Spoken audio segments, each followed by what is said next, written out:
합니다. 예, 오늘은 사도행전 28장 전체를 함께 나누는데요.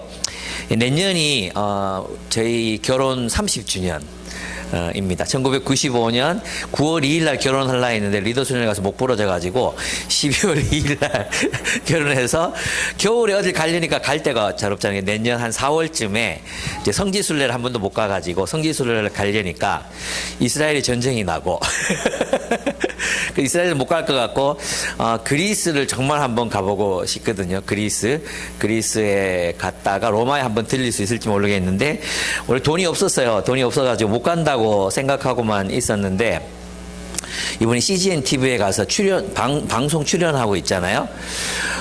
그게 차비밖에 안 준다 그래가지고 뭐 얼마 들어올래는 5만 원 들어올래나 이랬는데 꽤 많이 줘가지고 이제 2번 더 남았거든요. 거기 갔다 오면 갔다 올 수 있을 것 같아요. 그리고 깨어진 세상 희망의 복음 이제 인쇄가 들어왔는데 생각보다 많이 들어왔어요. 많이 팔려서 작년에. 그리고 아직 이제 못 받은 인쇄가 3월에 다 들어오거든요. 그럼 내년까지 합하면 갈 수 있을 것 같아요. 예. 그래서 나는 지금 정말 힘들어요. 예, 원래 하던 사역에다 청소년 사역을 더 붙였고 목회자 사역도 또 덧붙여 있지. 또 일 하나 터져가지고 또 그것도 하지. 그래서 지금 막 너무 피곤하고 이제 그런데 제 지금 사역을 이제 이 추동하는 원동력은 그리스입니다. 그리스. 1년만 참자.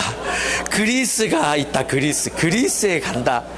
배 타고 갈까 비행기 타고 갈까 막 이 상상만 하면 산토리니 저는 안 갑니다. 그런데 안 가고 크레타 섬 거기 크레타 막 이게 막 흥분되고 막 이렇게 이렇거든요. 그래서 지칠 때마다 이제 그리스 화보 막 이렇게 보고 막 그러면서 힘을 얻고 있는데 저는 이제 오늘 28장에 바울을 보면서 바울 지금 이제 이때쯤 나이가 60세 정도 됐을 거란 말이에요. 와, 이 바울의 이 선교의 어떤 추동력, 원동력은 도대체 어디서 나온 걸까? 끊임없이 전진하고 항해하고 모험하고 깨지고 또 일어나고 이런 원동력은 어디서 나왔을까? 그런 게 지금 궁금했습니다. 근데 이제 28장을 보니까 그게 뭐였나 하는 게 대충 그려져서 여러분과 그 얘기들을 한번 나누려고 합니다. 일단 거기 지도 한번 좀 해주시면 네. 저기 보면 저 밑에 있는 저기가 이제 크레타 섬입니다. 저기를 제가 가려고요. 예. 인류 문명의 발상, 이 신화의 근거지. 예. 저기서 이제 난파를 당했어요. 그러면 흘러가다가 이제 화살표 보이죠? 저기 멜리데라고 되어 있는데 세 번역에는 몰타라고 되어 있어요. 몰타. 예. 몰타 섬. 저기 이제 오늘 아까 1절에서 10절까지 내용이 몰타 섬에서 일어난 일이고 그리고 사라구사에 올라갔다가 레기온 돌아가지고 저 위에 올라가면 조금 있으면 이제 무슨 알디엘 하여튼 그 로마 밑에 있는 지역에서 이제 그 신도들을 만납니다. 그리고 로마로 가는 일정입니다.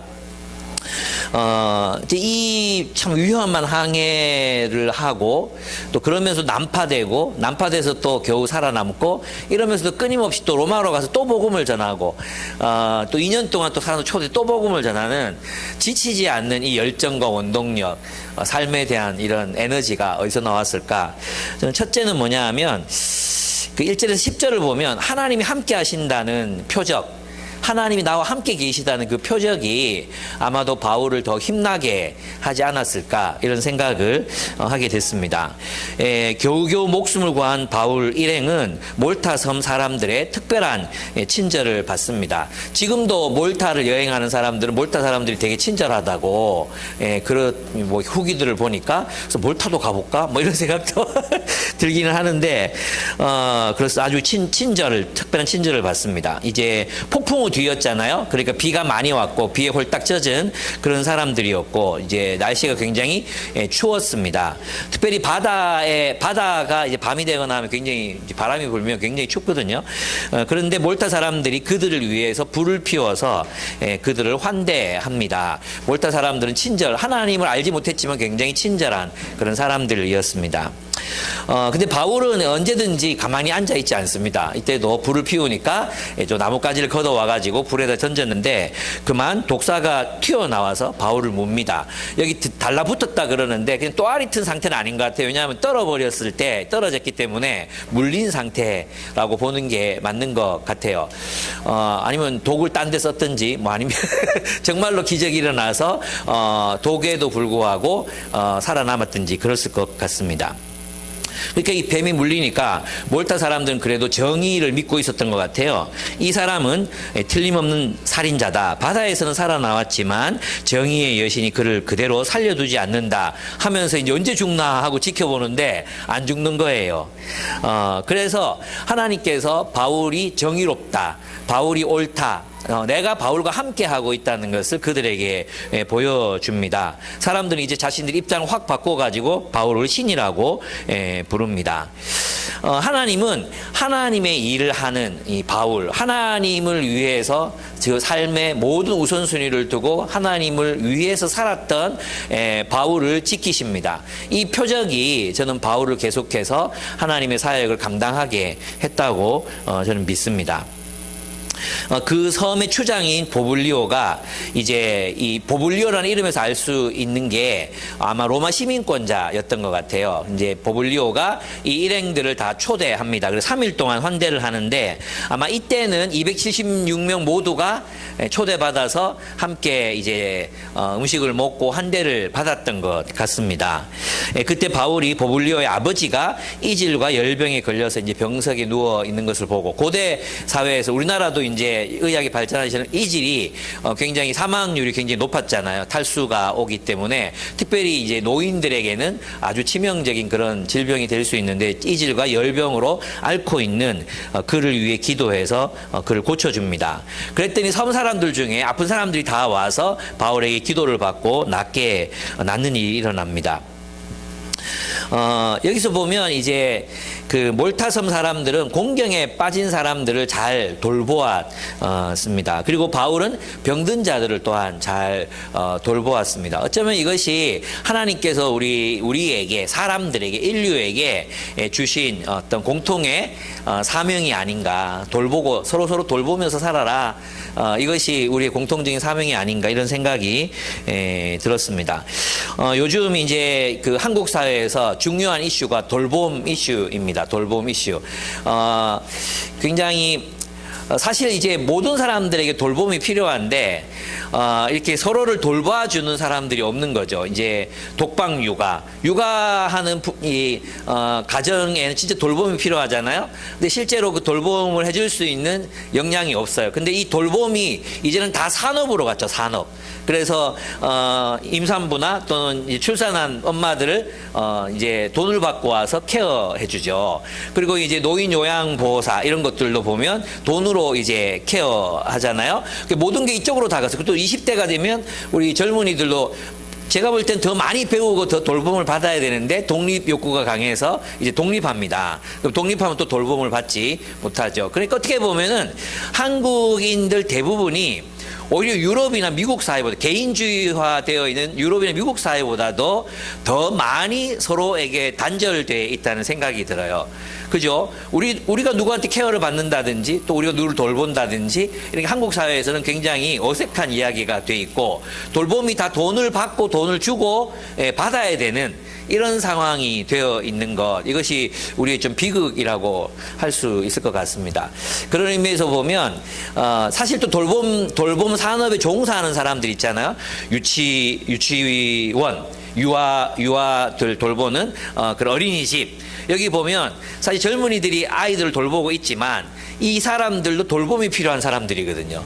굉장히 아침 6시, 7시 나가가지고 제 이제 친척들 중에 이런 아이들이 있으니까 밤 10시 반, 11시에 들어오거든요. 그러니까 돌보는 사람들이 돌봄을 받아야 될 필요가 있어요. 또 이제 지금 이제 최근에 이슈가 됐던 게 초중등학교 교사들이 아이들을 돌보라고 이제 국가에서 고용했지만 실제로 교사들은 그 누구에게서도 돌봄을 받지 못하는 진짜 굉장히 많은 사람들, 많은 교사들이 우울증, 또 분노 조절 장애, 뭐 여러 가지 그런 그 심리적인 감정적인 그런 압박감을 이제 겪고 있는데도 불구하고 교사기 때문에 그 어디에서도 이런 돌봄이 이루어지지 않고 있는 이런 일들이 일어나고 있습니다. 노인들을 돌보는 이들은 사실 젊은이가 아니라 노인들입니다. 그래서 있잖아, 이 돌봄을 가장 잘할 수 있는 공동체가 어딘가? 사실은 이제 교회라고 할 수 있습니다. 우리가 서로가 서로를 돌보고자 하는 마음들이 우리에게 있어야 한다는 거죠. 몰타 사람들이 그들을 돌봤고, 또 바울 일행이 또 몰타 사람들을 돌보고, 서로 돌봄이 있을 때 여기에 뭔가 행복이 있고 구원이 있는 건데, 우리는 그런 부분에서 이제 돌봄이라는 것이 누군가를 돌보는 게 부담이 되고, 누군가를 돌보는 게 피곤한 일이 되고, 누군가를 돌본다는 것이 아주 이제 감당할 수 없는 그런 일이 되고 있다는 것은 참 비극이다, 이렇게 생각할 수 있을 것 같아요. 그래서 우리는 좀 서로 돌보고 삽시다. 서로 돌보고 환대하고 돌보고 초대하고 그런 삶을 살아가는 게 또 교회가 돼야 되지 않는가, 이런 생각이 듭니다. 그래서 이제 이 바울의 돌봄 때문에 사실은 이제 몰타에서 이제 석 달을 겨울을 지나게 됩니다. 이건 굉장히 엄청난 일이죠. 만약에 바울의 돌봄이 없었으면, 그들의 은혜로 이렇게 대갚음이 없었다면 겨울을 지내기가 굉장히 힘들게 몰타에서 지냈어야 했었는데, 병든 사람들이 나으니까 막 극진히 보살펴주고, 그리고 또 배는 구했어도 물품이 없으면 또 못 가잖아요. 그런데 이제 배에 필요한 물품들을 또 다 실어주고, 이런 일들이 일어나게 되었습니다. 근데 여기서 이제 우리에 누가 포함되어 있는지 이거는 잘 모르겠어요. 이 우리는 276명 전부를 말하는 거지. 이 전부를 먹여 살리기에는 이게 괜찮나? 그 석 달 동안을 하기에는 좀 무리가 있었지 않았을까, 이런 생각도 들고요. 아니, 백부장과 바울, 그리고 바울의 동료 정도가 아마 특별한 이런 그 관계 속에서, 추장하고 관계 속에서 거기서 필요를 채워받지 않았을까, 이런 생각은 듭니다. 근데 정확하진 않지만 어쨌든 바울과 그 일행은 몰타 사람들에게 은혜를 입습니다. 그들은 겨울을 나는 석 달 동안 극진히 대접을 받고, 떠날 때에는 그들이 필요한 물건들을 그들이 배에 실어주기도 했습니다. 여러분, 여기서 우리가 알 수 있는 건 뭐냐 하면, 우리가 하나님 나라를 위해서 산다고 할 때 하나님께서 그 하나님의 나라를 우선순위에 두고 사명을 위해 살아가는 사람들에게 하나님이 함께 하신다는 표적을 보여주신다는 것입니다. 하나님이 그들과 함께 하신다는 표적을 보여주시기 때문에 그 삶을 지속해서 살아갈 수 있습니다. 또 하나님께서 몰타 사람들의 마음을 부드럽게 하셔서 은혜를 베풀게 하시잖아요. 그러니까 우리가 하나님의 뜻을 행하고자 하고 하나님의 소명을 따라 살고자 할 때 우리가 모험을 하지 않으면 하나님의 표적도 또 사람들의 환대도 경험하기 어려울 거라는 거죠. 우리는 두려워해요. 우리는 두려워하면서 헌신하기를, 또 하나님의 선교에 참여하기를, 또 하나님의 말씀에 순종하는 모험을 하는 것을 두려워합니다. 왜 그렇습니까? 한 번도 모험을 해보지, 우리 대부분 다 해봤죠. 근데 모험을 해보지 않은 사람들이 너무 많은 거예요. 우리가 주를 위한 모험에 나설 때 주님께서 우리와 어떻게 함께 하시는가가 나타나잖아요. 그게 표적이라면 발을 떼봐야 되는데, 항해를 해봐야 되는데, 모험을 떠나는 항해를 해야 하나님이 나와 함께 하신다는 것을 알 수 있는데, 우리는 모험하지 않고 그냥 정박해 있기를 원해요. 정박해 있으면 안전해요. 배가 절대 깨지지 않습니다. 물론 쓰나미가 오면 깨지지만 그 정박해 있을 때만큼 배가 안전할 때는 없죠. 우리가 늘 자주 들었지만 배는 항해하라고 만들어진 것입니다. 그죠? 그렇다면 하나님께서 우리를 부르실 때 주님께서는 우리를 하나님의 선교를 위해서 부르셨거든요. 하나님의 선교에 참여한다는 건 뭐예요? 우리 인생에서 보면 그냥 가만히 있는 게 아니라 모험을 떠나는 겁니다. 해보지 않은 일을 하는 겁니다. 낯선 사람을 환대해야 되고, 그리고 하나님 말씀대로 평생 싫으면 그냥 다 그냥 척지고 살았던 우리가 이제는 용서해야 되고, 또 그냥 세상에 일어난 일들이 무관심했던 우리가 이제는 리더십을 발휘해서 뭔가 정의로운 일을 도모해야 되고, 또 대충 임기응변을 넘어갔던 사람들이 이제 하나님 앞에서 정직해야 되고, 이런 것들이 다 이제는 모험이라는 거죠. 이런 모험을 해봐야 하나님께서 우리와 함께 하시는구나, 하나님께서 도와주심, 하나님께서 우리와 함께 하심을 느낄 수 있다는 것입니다. 우리는 생각할 때 하나님이 나와 함께 하심이 보여지면 움직일 거라고 생각하지만 실제로는 그렇지 않습니다. 바울처럼 이런 모험을 위한 믿음의 모험, 선교를 위한 모험, 하나님의 목적을 이루기 위한 모험을 떠날 때 하나님께서 와, 나와 함께 하시는구나. 이 표적은 때로는 뱀에게 물려도 죽지 않는 표적이 되겠지만 때로는 내가 할 수 없었다고 믿었던 그 일을 해내는 것도 표적이 될 수 있다고 저는 생각해요.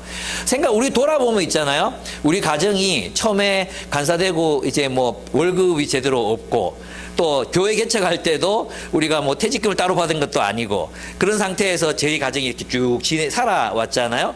돌아보면 진짜 지금 살던 집을 가보면 여기서 어떻게 5식구가 살았지 이런 생각이 들 정도로 좁고 열악했고 그랬지만 우리 행복하게 잘 지내왔거든요. 아이들도 그나마 건강하게 또 잘 자라주고 그랬던 것 같아요. 저는 그게 기적이라고 생각해요. 그러니까 하나님이 함께 하심을 늘 경험하면서 30년을 이렇게 지나올 수 있었던 것 같아요.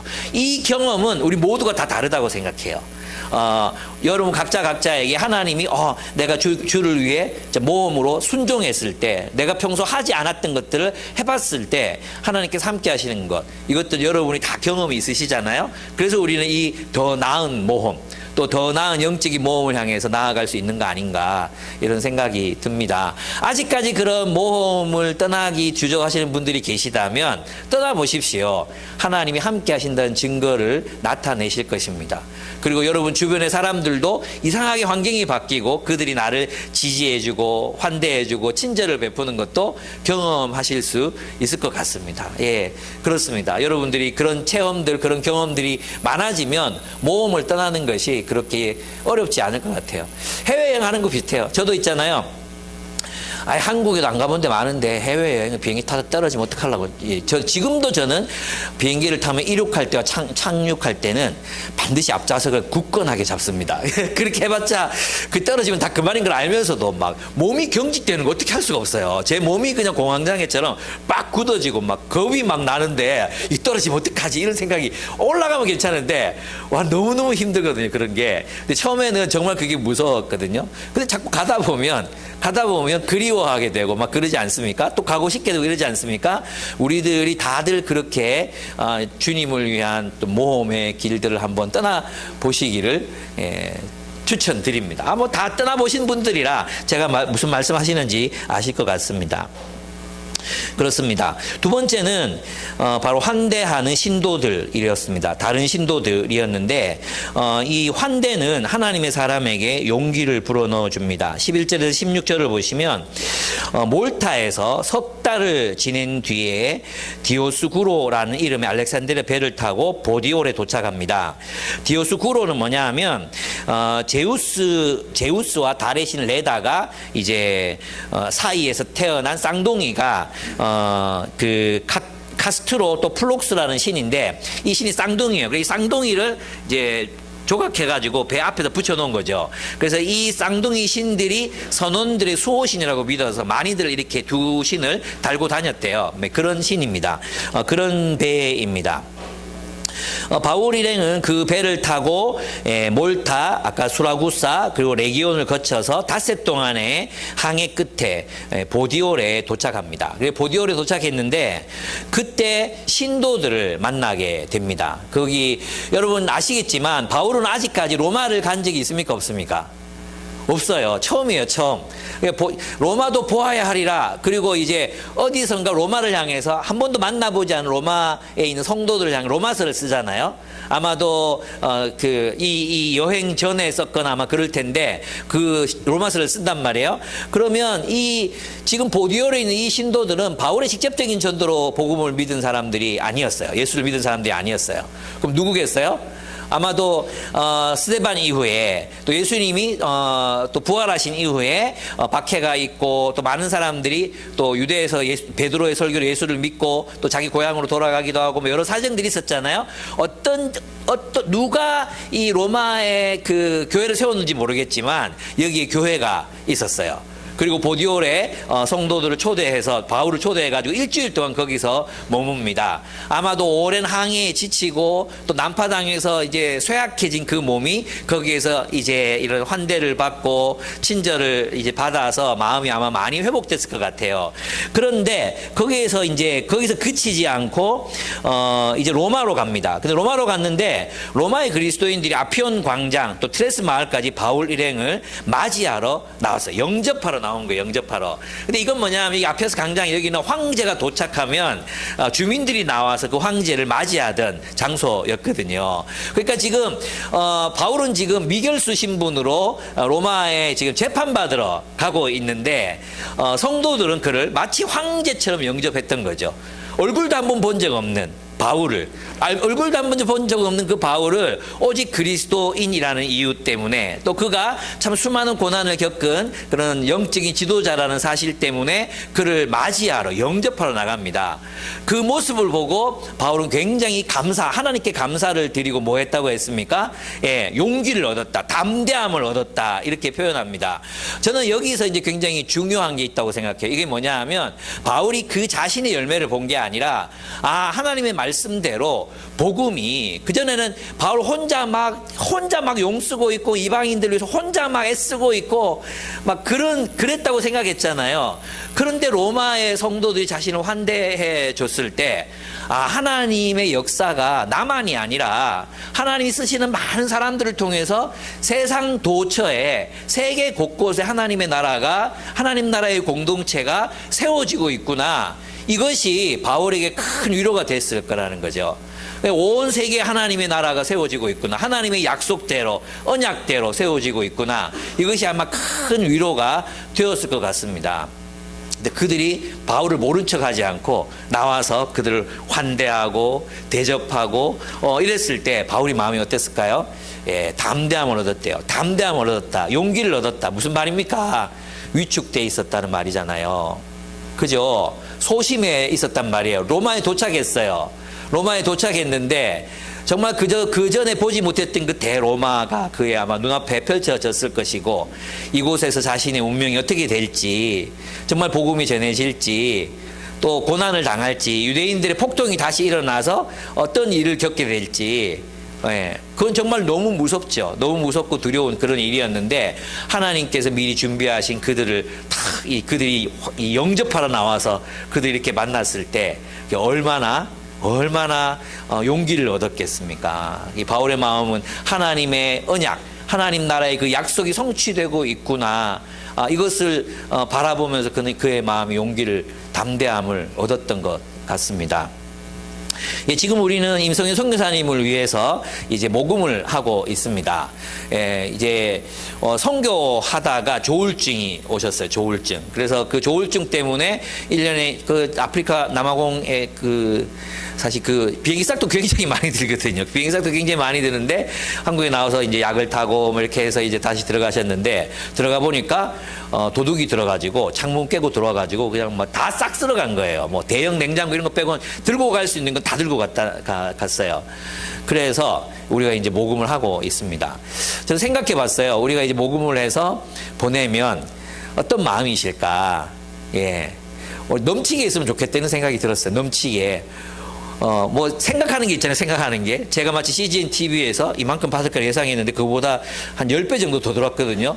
그때 내 마음이 놀라움과 감사와 담대함으로 가득 찼던 것처럼, 사도행전 열심히 써야지 이런 마음이 들었던 것처럼, 목사님의 어떤 선교 사역 하다가 왜 이런 일을 겪어야 되나, 뭐 본인은 없어도 된다고 얘기해. 그렇지만 우리가 넘치게 이렇게 후원했을 때 그 마음이 어떠실까, 이런 생각이 들고, 우리 많으시면 200만 원이잖아요. 헌금하는 분들. 그래서 좀 잊지 마시고 이렇게 후원해 주셨으면 좋겠어요. 힘을 얻게 그 마음이 안 그래도 약하신데 그 마음의 힘과 용기를 얻을 수 있도록 그렇게 함께 해주셨으면 좋겠습니다. 그렇습니다. 선교사님이나 또 캠퍼스 선교사님들도 있습니다. 초대해서 격려하는 것. 또 우리가 서로가 서로를 초대해서 환대할 때 우리가 힘과 용기를 얻을 수 있다는 거죠. 그러니까 앞부분에서는 하나님이 함께 하심이 바울에게 나타난 표적으로 힘을 얻었다면, 두 번째는 공동체였습니다. 그리스도인들, 다른 그리스도인들의 환대가 그들을 힘나게 했습니다. 저는 있잖아요, 사역을 하면서 이제 거절감을 최근에 많이 느끼게 됐습니다. 그게 뭐냐 하면, 청소년 사역을 하면서 굉장한 거절감에 시달리고 있습니다. 애들이 내 얘기를 안 듣습니다. 안 듣고 폰만 바라보고 있고, 내가 와도 얘들아 해도 인사를 안 받습니다. 그래서 하도 뭐라 그래가지고 이번 이제 이 세계관 캠프 하면서 계속 얘기했거든요. 오늘 좀 달라졌습니다. 저의 마음에 깊은 좌절감과 저를 소심하게 하는 인간들이 여기 탁 앉아가지고 20명이 예, 듣습니다. 근데 내가 오늘 얘기했어요. 니들이 서로를 환대해야 되는데 목사님 어떻게 환대하는지 아느냐? 듣는 척을 해라. 내가 설교할 때 내 눈을 보고 경청하고 웃어주고, 그것만으로 얼마나 목사님 힘이 나는지 몰라. 근데 고개 쿡 쳐박고 있고 이러면 힘이 너무 빠져. 그러니까 나 좀 바라봐줘 이랬는데 아이들이 하기 시작했어요. 그리고 이제 와도 있잖아요, 각자 도생이에요. 각자 도생. 지 할 일 지가고 앉아있고 막 팔짱 끼고 막 이랬어요. 이제 서로 환대하자 그랬는데, 이제 뭐 다은이를 언니들이 막 데리고 가가지고 같이 막 밥도 먹이고 막 이렇게 하더라고요. 그런 거 보면서 좋았어요. 그리고 뭐 큰 형들, 고등학생 형들이 또 동생들 다 불러가지고 같이 밥 먹이고 하는 거 보면서, 그래, 말씀이 힘이 있구나 이런 생각이 들었습니다. 근데 중요한 건 뭐냐 하면, 환대할 때, 누군가가 나를 환대할 때 우리 힘이 나잖아요. 누군가가 나를 환영해 줄 때 힘이 나잖아요. 그죠? 힘이 나고 내가 뭐가 된 것 같은 느낌이 막 들고, 여러분, 환대는 그런 거예요. 우리가 누군가를 진짜 환대하잖아요. 그러면 내가 되게 중요한 사람이 된 것 같잖아요. 그런 느낌 여러분 받아보신지 모르겠어요. 제가 이제 사도행전 공동설교 네트워크에서 이제 세미나를 하는데, 한기채 목사님이라고 한국교회 되게 유명하신 분이 계세요. 딱 한 번 뵀거든요. 뵀는데 앉아서 있는데 저 멀리서 오시니까, 그분 연세도 많으시고 이러시니까 배꼽 인사, 안녕하세요 이랬는데, 이분이 막 달려오시더니 두 손으로 내 손을 꽉 잡는 거예요. 아유, 반갑다고. 머리도 희끗희끗 하시고 이런 분이. 그래서 내가 있잖아요, 그 순간에 내가 이런 사람이었어? 그런 느낌이 들었어요. 여러분은 누구를 만날 때 그런 마음이 들게 하십니까? 어떻습니까?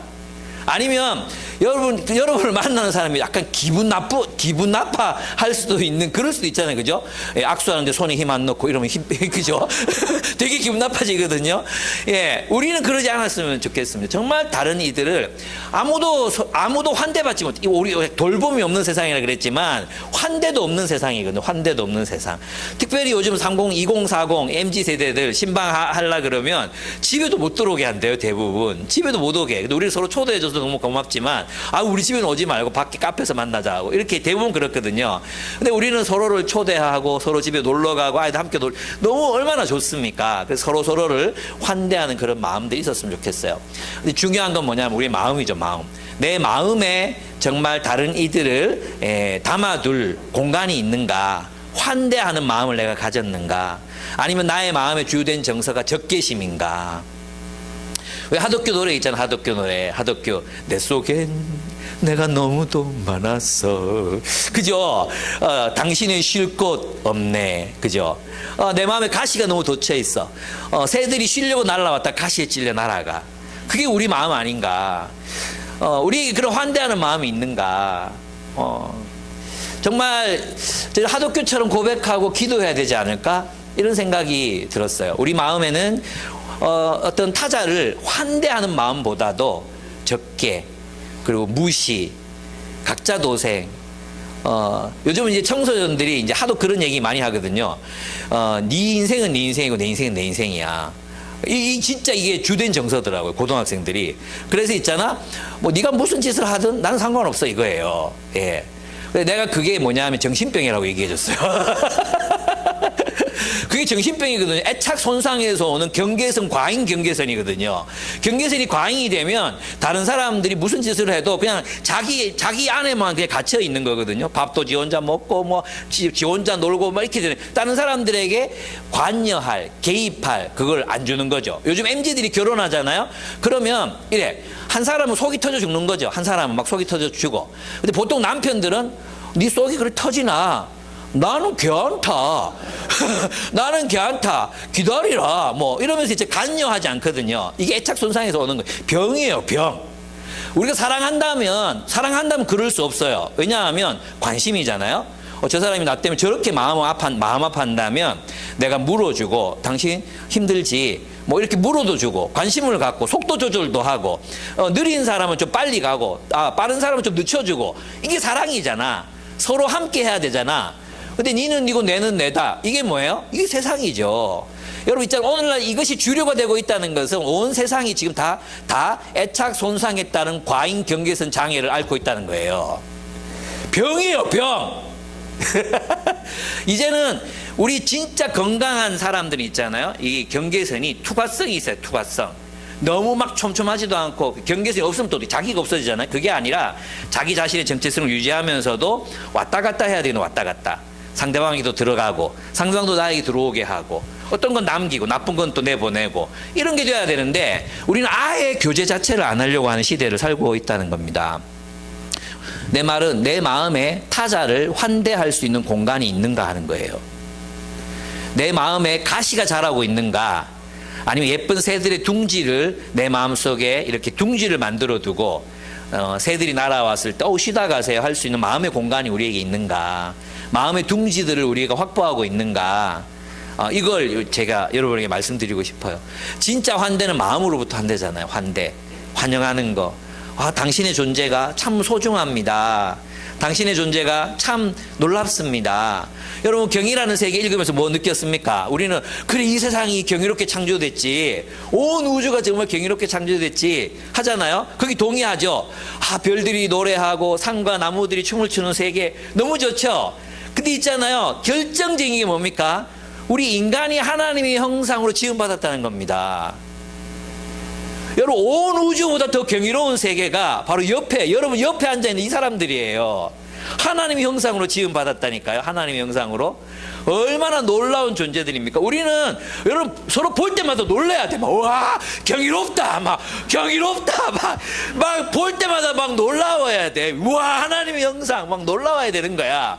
근데 우리에게는 그런 서로를 환대하는 마음이 없잖아요. 존중하지 않고 소중히 여기지 않잖아요. 그죠? 왜 그렇습니까? 너무나 우리가 방어적이 돼 있는 거죠. 상처받기 싫고, 또 피곤하기 싫고, 신경 쓰기 싫고, 애쓰기 싫고, 이러니까 우리가 마음이 닫혀져 있어. 우리 안에 어느덧 가시나무가 자라고 있는 거 아닌가? 새들이 찔려 날아가고, 우리의 좋은 인상을 보고 누군가가 와서 이렇게 앉았는데 괜히 무시하고 찔러대고 그래 도망가게 하고 이러지는 않고 있는가? 우리 자신을 돌아볼 필요가 있습니다. 우리가 세상에 물들지 않게 조심해야 합니다. 그래서 어떤 이들을 만나든지 하나님의 위대한 창조물로 대하는 정말 그런 마음들이 있어야 돼요. 여러분 있잖아요. 제가 최근에 이제 리더 수직이 모임 때 얘기했는데, 김요한인가 최요한인가 김요한이지 싶어요. 그 정신과 의사가 쓴 책이 있거든요. 행복, 하여튼 인간관계 가는 책을 썼는데 거기 보면 이런 얘기가 있어요. 부부들 보면, 여러분이 이제 한 10년 정도 넘게 살았죠. 다. 저희는 30년 살았는데 이쯤 되면 다 안다고 생각해요. 제 아내 표정만 봐도 다 안다고 생각하거든요. 근데 이제 그 통계 조사를 한 걸 보면 모른대요. 지금 나 무슨 생각하고 있어? 이런 조사를 한 거야. 지금 나 무슨 생각하고 있어? 이 표정은 어떤 표정이야? 이런 걸 서로 부부에게 물어봤대요. 근데 결혼 생활이 오래될수록 모른대요. 그래서 있잖아, 우리가 서로를 만날 때는 모른다고 생각하고 만나야 돼요. 여러분 있잖아, 나는 다 안다. 난 딱 보면 그 사람 마음을 안다. 이런 사람들이 있거든요. 있죠. 근데 전 세계, 이제 한국에서 이걸 조사했는데 몇 퍼센트 맞추냐 하면 22%밖에 못 맞춰요. 그러니까 우리가 최고 공감력이 좋은 사람도 20% 정도 맞추는 거예요. 서로의 마음을. 그러니까 우리가 서로를 존중한다는 거 있잖아요. 나는 당신을 모릅니다. 거기서 시작해야 되는 거죠. 거기서 알아가려는 시도. 이것에서 시작해야 된다. 그래서 우리의 마음이 서로를 환대하는, 그 상대방의 이야기를 들으려고 하는 그런 마음에서부터 당신의 이야기는 소중합니다. 당신의 존재는 제게 소중합니다. 예, 이게 우리들의 마음. 예수님이 우리를 그렇게 여기셨잖아요. 그렇죠? 예수님이 우리를 그렇게 여기셨습니다. 그런 마음들로 살아갔으면 좋겠어요. 마지막입니다. 그래서 우리가 환대할 때 사람들이 용기를 얻습니다. 신앙인들도 용기를 얻습니다. 그래서 서로 환대함으로 내가 이 세상을 정말 주님의 뜻대로 살아갈 힘을, 용기를 갖게 하는 그런 우리가 되기를 바랍니다. 세 번째는 하나님의 언약의 성취. 그것이 선교를 지속할 원동력이 됩니다. 하나님의 언약이 성취되고 있는 것입니다. 바울은 자신이 이곳까지 로마에까지 오게 된 이유를 사람들을 유대인 지도자를 초대해서 설명합니다.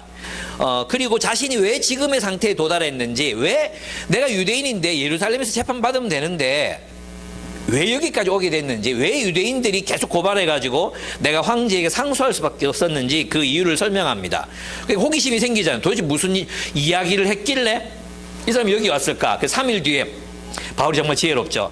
3일 뒤에 만났는데 더 많은 사람을 데리고 옵니다. 그래서 거기서 말씀을 강론하잖아. 주님의 이제 구약 성경의 예언들, 약속들, 그 약속들을 그리스도가 예수께서 어떻게 성취하셨는지를 이야기를 하는데 몇 시간 동안 합니까? 여기 본문에 보면 아침부터 저녁까지 하루 종일 이야기를 하는 거예요. 하루 종일. 예.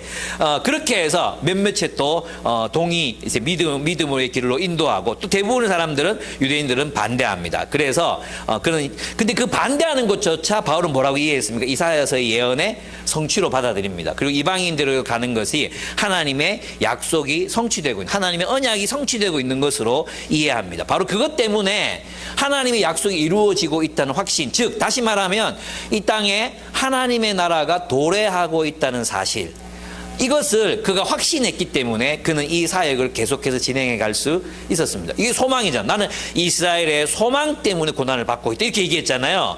그 이스라엘의 소망이 뭡니까? 이스라엘의 회복이었고, 온 세상을 바로잡으시는 하나님의 역사를 기다리고 있는 거죠. 하나님께서 온 세상을 정의와 공의와 사랑으로 바로잡으실 것이다, 기필코 그렇게 하실 것이다, 그 약속을 신뢰했고 그 약속을 눈앞에서 경험하고 바라보았기 때문에 그는 이 일을 계속 지속할 수 있었던 것입니다. 그렇습니다. 그리고 바울은 그 2년을 그곳에 머물면서 자기 집에 오는 모든 사람들을 환대하고 복음을 전합니다. 이제 28장이 끝납니다. 이 사도행전의 마지막이, 이 엔딩이 굉장히 이상하죠. 예, 바울이 어디 가서 죽었다든지, 아니면 뭐 복음을 전하다가 행복하게 살았다든지, 아니면 누구한테 뭐 이걸 사도권을 인계했다, 이런 얘기가 나와야 되잖아요. 근데 굉장히 어색하게 끝을 맺습니다. 이거는 있잖아요, 누가의 굉장히 치밀한 문학적 계산이라고 할 수 있습니다. 왜냐하면 누가는, 우리가 이제 사도행전을 다 살펴봤지만, 누가는 어떤 문장을 기록할 때 우연히 집어넣지 않습니다. 단어를 쓸 때도 반드시 의도를 가지고 씁니다. 대표적인 게 에클레시아라는 단어죠. 회당 또는 집회, 이런 단어죠. 유대인들의 에클레시아, 로마인들의 에클레시아, 그리고 교회의 에클레시아, 기독교의 에클레시아를 비교합니다. 그리고 그것이 드러나도록 글을 쓰는 사람이거든요.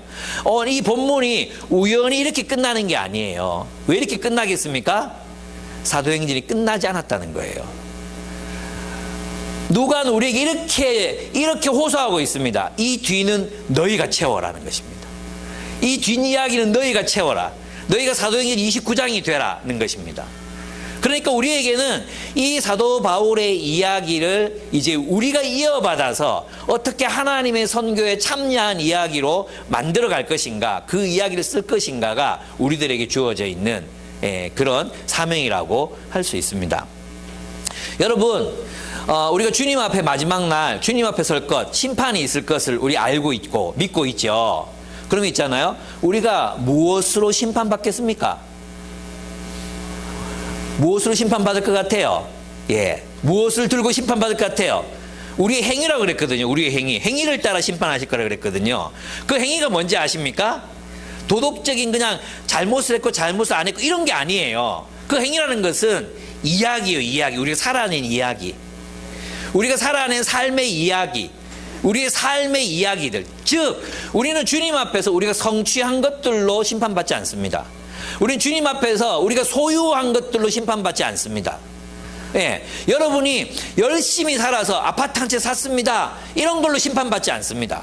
예, 그래서 뭐 어떻게 하라고 열심히 노력해가지고 그리스 여행 다녀왔습니다, 이런 걸로 우리를 심판하시지 않습니다. 무엇으로 하나님 우리를 심판하시겠습니까? 여러분, 우리가 누구를 만날 때 그 사람을 우리가 판단하는 근거가 뭡니까? 그가 살아온 삶의 이야기들입니다. 그 이야기가 우리 자신입니다. 안 그렇습니까? 내가 생각하고 있다고 해서 사는 게 아니잖아요. 우리는 누구의 이야기를 듣습니다. 그 이야기를 들으면서 그가 어떤 삶을 살아왔는지를 알고 그가 누구인지를 판단합니다. 맞죠? 하나님께서도 우리의 삶을 그렇게 판단하실 거예요. 네가 어떤 올바른 생각을 가지고 있구나가 아니라, 네가 아는 것이 참 많구나, 이게 아니라, 네가 진짜 성취한 게 많구나. 네가 건물 샀어? 그럼 건물주로 살았어? 네가 페라리를 몰고 다녔어? 어이구 잘했다 하시는 게 아니라, 우리가 살아온 삶의 이야기들을 가지고 우리는 심판을 받을 것입니다. 사도 바울의 이야기가, 우리는 바울의 이야기를 읽으면서 아브라함의 이야기, 바울의 이야기, 노아의 이야기, 요셉의 이야기, 그 이야기들이 그 인물들의 모든 인생을 이야기해 주는 거잖아요. 인생을 나타내는, 대표하는 거잖아요. 맞죠?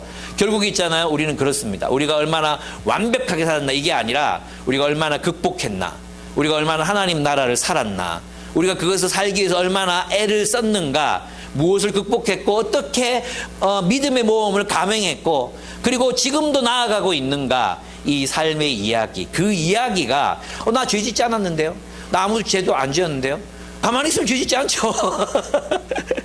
그게 아니라 우리가 살아온 삶의 이야기, 그게 우리의 행위, 우리의 행위들, 무엇을 위해 살았는가, 어떤 이야기로 살았는가, 이것으로 우리는 심판을 받게 될 것입니다. 그렇습니다. 여러분, 저는 여러분이 사도행전 29장의 이야기, 이 이야기는 뭐 완전한 이야기가 아닐 수 있습니다. 예, 뭐 잘 살았던 그런 이야기가 아닐 수도 있습니다. 그러나 우리는 주님을 위해서, 하나님의 나라를 위해서 제가 이런 선택을 했습니다. 주님의 말씀에 순종하기 위해서 제가 어떻게 용서했습니다. 제가 주님께서 명령하셔서 제가 한 번도 가보지 않았던 그 길을 걸을 수 있었습니다. 주님과 함께 저는 모험을 감행했습니다. 주님과 함께 항해했습니다. 주님, 저 이런 인생을 살았어요. 주를 위해서. 저 기특하죠. 이 이야기 할 거예요. 이 이야기. 안 그렇습니까? 제 말에 동의 안 되십니까? 그럼 뭘로 우리가 주님 앞에 심판받을 것 같습니까? 결국 우리의 삶이 심판받는 것은 우리의 이야기가 하나님 나라의 이야기에 속해 있는 이야기인가? 그것으로 우리를 주께서 심판하실 것입니다. 사도행전 28장으로 끝나고 바울이 어디서 죽은지도 몰라요. 사실 전승에 의하면 로마에서 목배임 당했다 했잖아요. 요 감옥에 갇혀서 2년 후에 목배임 당했다 그러는데, 근데 실제로 또 보면 네로 황제 때, 그때 대화제 이후에 그리스도인 지도자들이 함께 다 죽었을 거라고 톰 나이트는 추측합니다. 어떤 사람은 또 스페인에 가서 복음을 전했다고도 이야기합니다. 바울이 언제 어떻게 죽었는지 사실 아무도 몰라요. 예, 제자들마다 다르게 이야기하고 있기 때문에. 근데 왜 누가 알았을까요? 누가는 끝까지 바울하고 같이 있었거든요. 누가 알았을 거 아니에요. 근데 왜 안 쓸까요? 이제는 너희의 이야기다. 너희가 써라. 너희가 기쁨의 교회 이야기를 써라. 너희가 살아간 바울의 이야기, 바울과 같은 그런 하나님 나라 이야기를 너희가 써내려가라. 하나님의 선교에 참여한 이야기들을 살라. 그 이야기가 듣고 싶구나라고 말씀하실 거라고 저는 믿습니다. 예, 여러분, 멋진 이야기를 들려줄 수 있는 삶, 그 삶이 되시기를 바랍니다. 저는 이게 있잖아요. 꼭 뭐 선교에 참여하고 복음을 전하고 교회를 세우고, 뭐 교회를 세우는 거 맞고, 그다음 그 모든 것들 얘기한다기보다도 내가 주의 말씀에 순종해서 용서하기 어려운 누군가를 용서한 이야기, 그죠?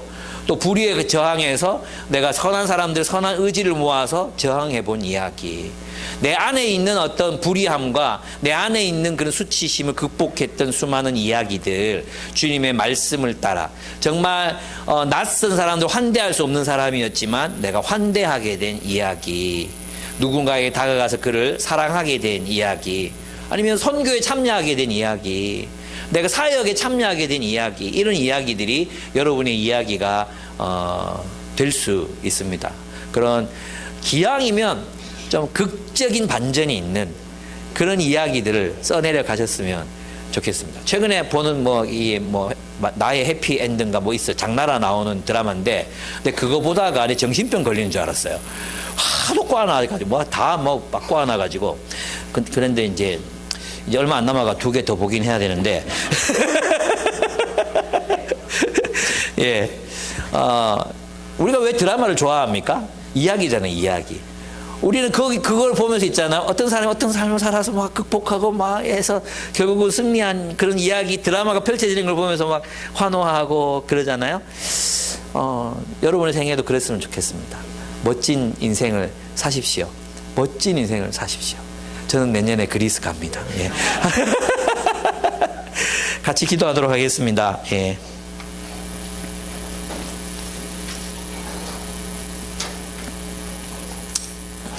예, 두려워하지 마십시오.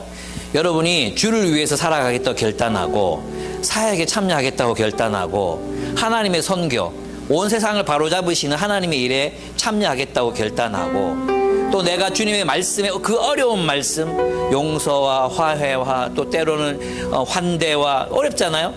그런 말씀에 순종하기로 결단할 때, 하나님이 결단하고 나아갈 때, 모험의 항해를 시작할 때 하나님께서 함께 하심을 여러분에게 나타내실 것입니다. 그러므로 두려워하지 마십시오. 하나님이 여러분의 든든한 뒷배가 되십니다. 하나님께서 여러분을 지지하고 계십니다. 그리고 하나님께서 결정적인 순간에 내가 너와 함께 하고 있다는 표적을 보여주실 것입니다.